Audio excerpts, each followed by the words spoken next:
नमस्कार, स्वागत है आप सभी का हमारे यूट्यूब चैनल सोशियो की पॉइंट पर।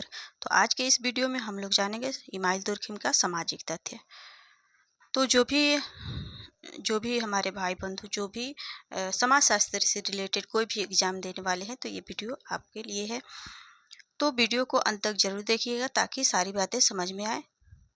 तो चलिए देर न करते हुए शुरू करते हैं आज का टॉपिक इमाइल दुर्खिम से। तो इमाइल दुर्खिम जो है इनका जन्म फ्रांस में होता है। कब होता है तो 1858 ईस्वी में होता है और इनकी मृत्यु 1917 में होता है। ये यहूदी परिवार में जन्म लिए थे। कौन सा परिवार में? यहूदी परिवार में। कहाँ के थे? तो फ्रांस के थे। जन्म 1858 में हुआ था और 1917 में इनकी मृत्यु हो जाती है। तो इमाइल दुर्खिम को अगस्ट कॉम का उत्तराधिकारी कहा गया है। इमाइल दुर्खिम मतलब अगस्ट कॉम के उत्तराधिकारी कौन है? तो इमाइल दुर्खिम को माना जाता है। तो इमाइल दुर्खिम एक ऐसे समाजशास्त्री थे जो समाज को सर्वोपरि मानते थे, यानी कि इनके लिए समाज ही सब कुछ है। वहाँ पे व्यक्ति का कम मूल्य है, लेकिन समाज जो है सर्वोपरि है। इनके अनुसार समाज जो है स्वतः स्फूर्त है। समाज जो है स्वतः स्फूर्ति मतलब स्वतः उत्पन्न हुआ है।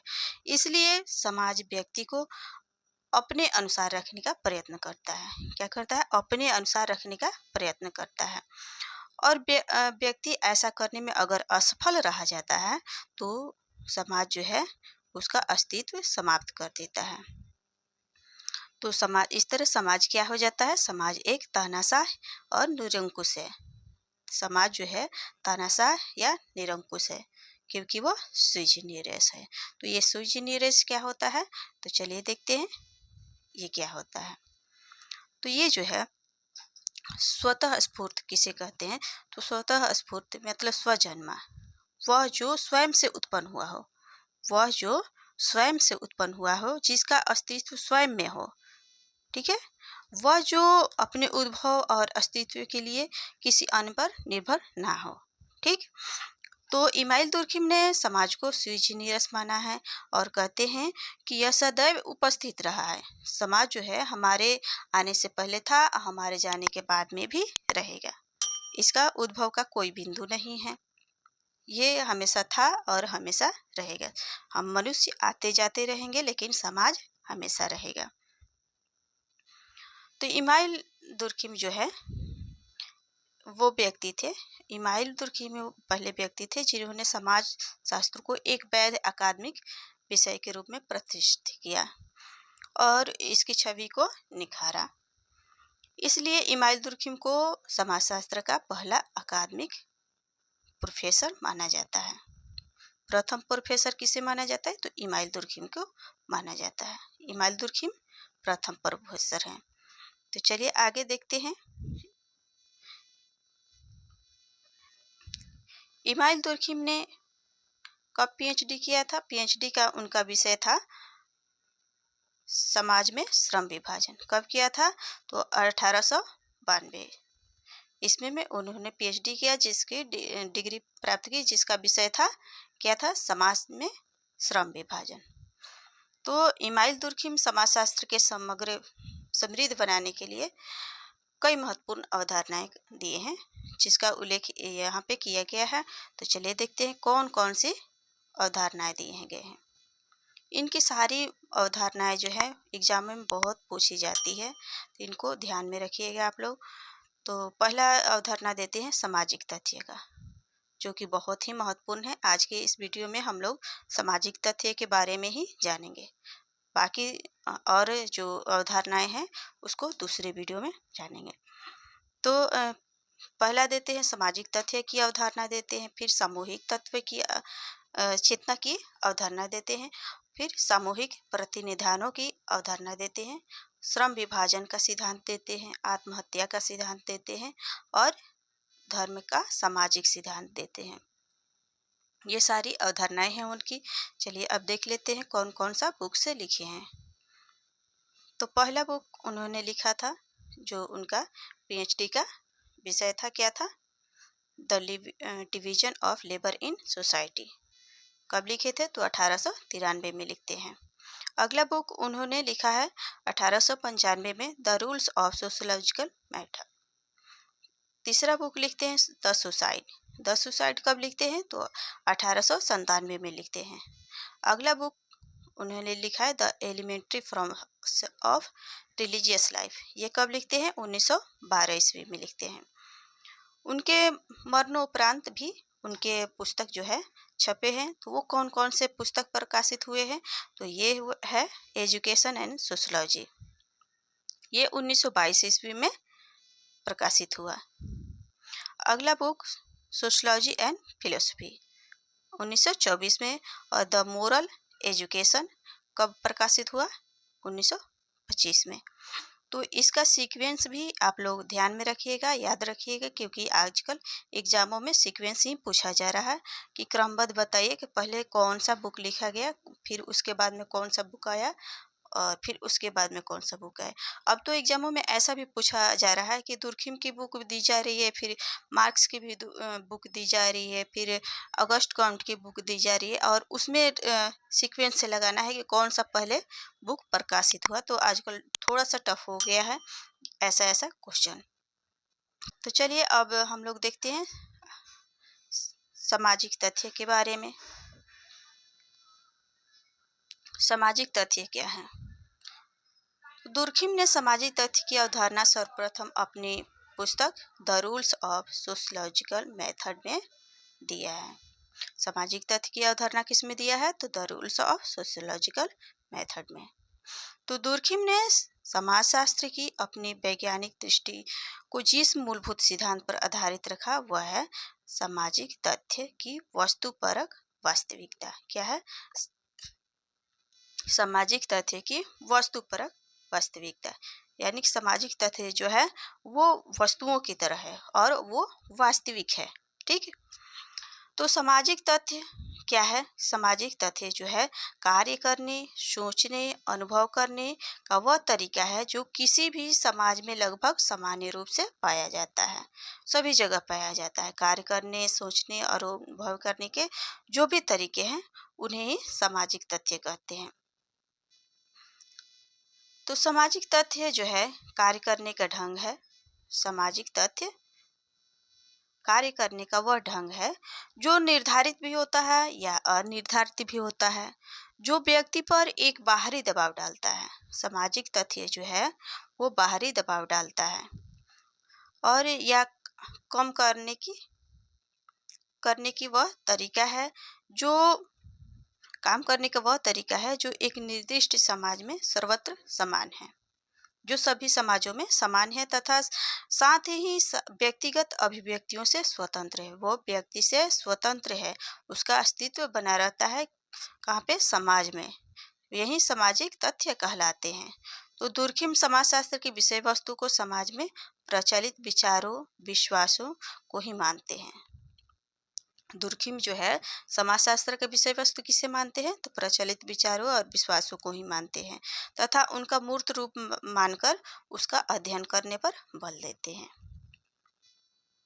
चलिए आगे देखते हैं। तो इस प्रकार स्पष्ट है कि सामाजिक तथ्य जो है क्या है? कार्य करने, सोचने और अनुभव करने के वे तरीके हैं जिनमें व्यक्तिगत चेतना के बाहर भी अस्तित्व बनाए रखने का उल्लेखनीय विशेषता होता है।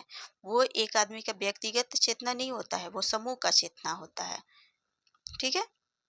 तो आगे देखते हैं कि दुर्खिम ने सामाजिक तथ्यों को वस्तुओं की भांति प्रयोग किया है। किसकी? सामाजिक तथ्य जो है वो वस्तु की तरह उसको देखते हैं। वे कहते हैं कि वे वास्तविक हैं। सामाजिक तथ्य जो है वे वास्तविक हैं तथा व्यक्ति की इच्छा और चाह से मुक्त होते हैं। व्यक्ति की चाह से मुक्त होते हैं। वे व्यक्तियों से बाहर तथा उन पर दबाव डालने का समर्थ रहते हैं। सामाजिक तथ्य जो है वो व्यक्ति से बाहर होता है और व्यक्तियों पर दबाव डालने का वो उसमें समर्थ होता है। दूसरे शब्द में कहें तो उनकी प्रकृति कैसा होता है? तो दमनकारी होता है या नियंत्रणकारी होता है। सामाजिक तथ्यों की प्रकृति कैसी होती है? दबावकारी होता है या तो नियंत्रणकारी होता है।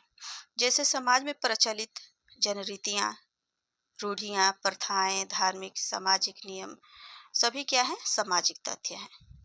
रूढ़ियाँ हमारे ऊपर, प्रथाएं क्या करता है? दबावकारी, नियंत्रण करता है ना। यानी कि जो भी प्रथाएं बनी हुई हैं उसी के अनुरूप हमें काम करना होता है। तो सामाजिक तथ्य की कुछ विशेषताएं इन्होंने बताया है। तो सामाजिक तथ्य की कौन कौन सी विशेषताएं हैं? तो इसमें बाह्यता होता है, बाध्यता होता है, स्वतंत्रता होता है और सार्वभौमिकता होता है। ये सामाजिक तथ्य जो है उसमें बाह्यता होता है, बाध्यता, स्वतंत्रता और सार्वभौमिकता होता है। तो इसके बारे में थोड़ा थोड़ा जान लेते हैं। तो चलिए देखते हैं बाह्यता क्या चीज़ होता है। बाह्यता जो है अ, विभिन्न सामाजिक तथ्यों का निर्माण कुछ व्यक्तियों द्वारा किया जाता है। जैसे कोई भी सामाजिक तथ्य है तो उसका निर्माण किसके द्वारा पहले होगा? पहले एक एक व्यक्ति, मतलब व्यक्तियों के समूह द्वारा उसका निर्माण होता है तथ्यों का। ठीक है। लेकिन एक बार जब कोई विशेषता सामाजिक तथ्य के रूप में विकसित हो जाता है तो उसका अस्तित्व जो है व्यक्ति से स्वतंत्र हो जाता है। यानी कि वो समूह का वो चेतना बन जाता है। यानी कि सामाजिक तथ्य बन जाता है। तो वो क्या? नियंत्रणकारी और दबावकारी बन जाता है। जैसे प्रत्येक व्यक्ति परिवार से अपने बहुत से दायित्वों का निर्वाह करता है और व्यक्ति द्वारा परिवार के दायित्वों का निर्वाह करना उसका व्यक्तिगत गुण नहीं है, बल्कि यह एक ऐसा गुण है जो ऐसे परिवार से प्राप्त होने वाली शिक्षा के आधार पर प्राप्त होता है। व्यक्ति को तो यह भी नहीं मालूम होता है कि वह अपने दायित्वों का निर्वाह करना उस सामाजिक तथ्य के परिणाम है जो उसे बाहर है, जो उसे सिखाया जाता है। चलिए आगे देखते हैं। बाध्यता क्या चीज होता है? तो समूह के मस्तिष्क से उत्पन्न होने वाली सामूहिक चेतना व्यक्तिगत चेतना से कहीं अधिक शक्तिशाली होती है। जो भी सामूहिक चेतना है व्यक्तिगत चेतना से क्या होता है? शक्तिशाली होता है। इसलिए यह अपना दबाव शक्ति के द्वारा व्यक्ति को एक विशेष ढंग से व्यवहार करने के लिए बाध्य करता है। जैसे किस किस तरीके से बाध्य करता है? तो ये दो तरीकों से बाध्य करता है। जैसे कि अप्रत्यक्ष बाध्यतामूलक तथ्य और एक होता है प्रत्यक्ष बाध्यतामूलक तथ्य। तो अप्रत्यक्ष बाध्यतामूलक तथ्य में क्या होता है कि जैसे कि यदि कहें कि हम अपनी वेशभूषा के लिए अपने समाज के रीति रिवाजों को नहीं मानते हैं, तो समाज मेरा जिस ढंग से उपहास करेगा वह मुझे स्वयं ही प्रतिमानित व्यवहार करने की दिशा में ले जाएगा। तो प्रत्यक्ष बाध्यतामूलक तथ्य मतलब क्या होता है? जैसे कि कुछ कानून या जातिगत संगठन, इन्हें प्रत्यक्ष क्या करता है? बाध्यतामूलक तथ्य कहा जाता है, क्योंकि यह एक निश्चित दंड संहिता के आधार पर व्यक्ति के व्यवहारों को नियंत्रित करता है। आगे देखते हैं स्वतंत्रता। तो स्वतंत्रता क्या है? तो सामाजिक तथ्य व्यक्तिगत चेतना से स्वतंत्र होते हैं। सामाजिक तथ्य क्या होते हैं? व्यक्ति की चेतना से बाहर होता है। उनका अस्तित्व व्यक्तियों पर निर्भर नहीं करता है। जैसे विवाह, नागरिकों का दायित्व या धार्मिक विश्वास, समाज के कानून, रीति रिवाजों में ये सब परिभाषित हैं जो किसी एक व्यक्ति से अधिक महत्वपूर्ण होते हैं या व्यक्ति से ज़्यादा महत्वपूर्ण होते हैं।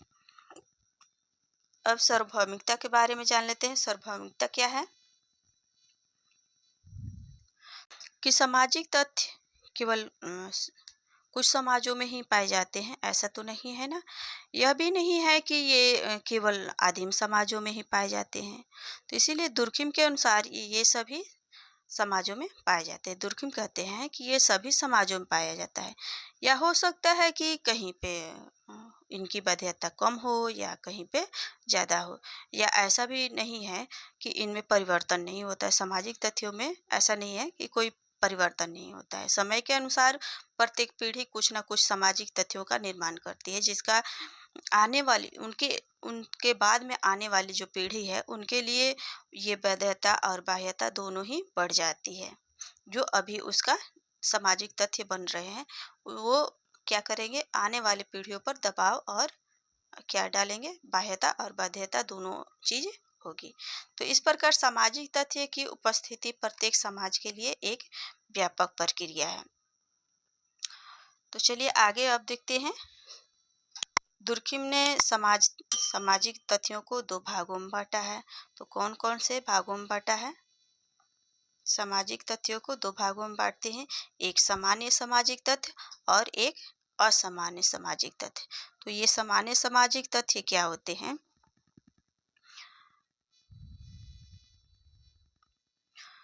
तो जो भी समाज में व्यवस्था को बनाए रखते हैं, जो समाज को व्यवस्था को बनाए रखने में अपना योगदान देते हैं, तो उसे क्या कहते हैं? सामान्य सामाजिक तथ्य कहते हैं। जो भी समाज में व्यवस्था बनी हुई है वो चलती रहे, तो इसको बनाए रखने वाले सामाजिक तथ्यों को क्या कहेंगे? समान सामाजिक तथ्य कहेंगे।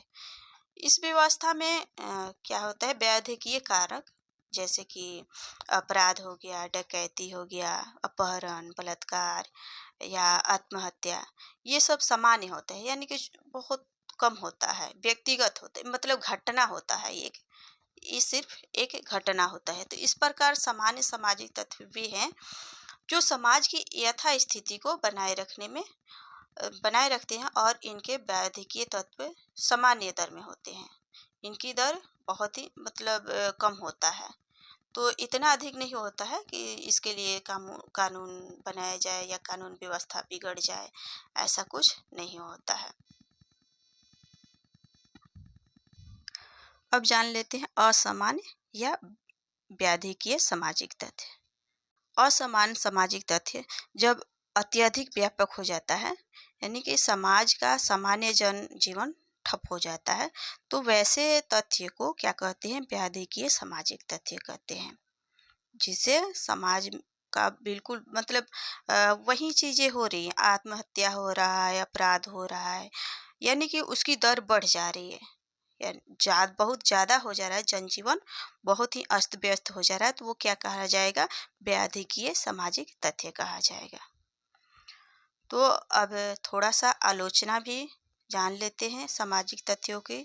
आलोचना दुर्खिम की सामाजिक तथ्य जो है उसकी कुछ विद्वानों ने आलोचना किए हैं, तो उन आलोचनाओं को थोड़ा सा देख लेते हैं कि किन किन बातों पर आलोचना हुई है। तो देखते हैं। तो दुर्खिम ने सामाजिक तथ्य की अवधारणा में व्यक्ति की महत्ता को बिल्कुल समाप्त कर दिया है। वो क्या सिर्फ और सिर्फ समाज को ही सर्वोपरि मानते हैं। उसमें कहते हैं समाज ही जो है वो सब कुछ है, मनुष्य उसमें कुछ नहीं है। तो जो भी हमारे कार्य करने सोचने का ढंग है, हमारी मानसिक दशाओं को काफ़ी सीमा तक प्रभावित होता है उससे। तथा जब हम मानसिक घटनाओं को ही मस्तिष्क से बाहर नहीं कर सकते हैं, तो बाह्यता को सामाजिक तथ्य के आधार पर कैसे माना जा सकता है? और दूसरी विशेषता जो इसकी है, बाध्यता। क्या है? बाध्यता, जो कि वैज्ञानिक दृष्टिकोण से भी ये सही नहीं है, क्योंकि यह भी सामाजिक घटनाओं में नहीं पाई जाती है। केवल कुछ पहलुओं जैसे कि कानून, धर्म में ही ऐसा गुण स्पष्ट दिखाई देता है। वास्तव में यदि हम दुर्खिम की सामाजिक तथ्य की अवधारणा की माने, तो व्यक्ति का कोई अस्तित्व नहीं है इसमें। वो कहते हैं व्यक्ति का कोई अस्तित्व नहीं है। यदि दुर्खिम ने सामाजिक तथ्य की अवधारणा को विस्तार पूर्वक समझाया है, फिर भी इनकी दोनों विशेषता बाह्यता और बाध्यता को पूर्ण रूप से उदाहरणों के द्वारा उन्होंने स्पष्ट नहीं किया है। परंतु इन सभी आलोचनाओं के बावजूद भी दुर्खिम की सामाजिक तथ्य की अवधारणा जो है समाजशास्त्रीय अवधारणाओं में महत्वपूर्ण माना जाता है। तथा वे यह भी स्पष्ट करते हैं कि समाज जो है केवल व्यक्तियों का योग नहीं है। समाज जो है कि सिर्फ और सिर्फ व्यक्तियों का युग नहीं है कि दो लोगों में या दो से अधिक लोगों में अंतःक्रिया हो रहा है तो वो समाज है। वो सिर्फ व्यक्ति को नहीं मानते हैं, सिर्फ और सिर्फ व्यक्ति को नहीं मानते हैं। वो कहते हैं इससे भी कुछ ज़्यादा है। यानी कि समाज जो है व्यक्ति के आने से पहले भी था और व्यक्ति के जाने के बाद भी रहेगा। यानी कि समाज जो है हमेशा निरंतर बना रहता है। तो आज के लिए इतना ही। आगे सामूहिक चेतना, सामूहिक प्रतिनिधान और सब सारे जितने अवधारणाएं दिए गए हैं उनको दूसरे वीडियो में हम लोग पढ़ेंगे, क्योंकि ये वीडियो बहुत लंबा हो चुका है। तो अगर हमारा वीडियो आपको पसंद आता है तो लाइक, सब्सक्राइब एंड शेयर ज़रूर कीजिएगा। और वीडियो को अंत तक देखने के लिए आपका बहुत बहुत धन्यवाद।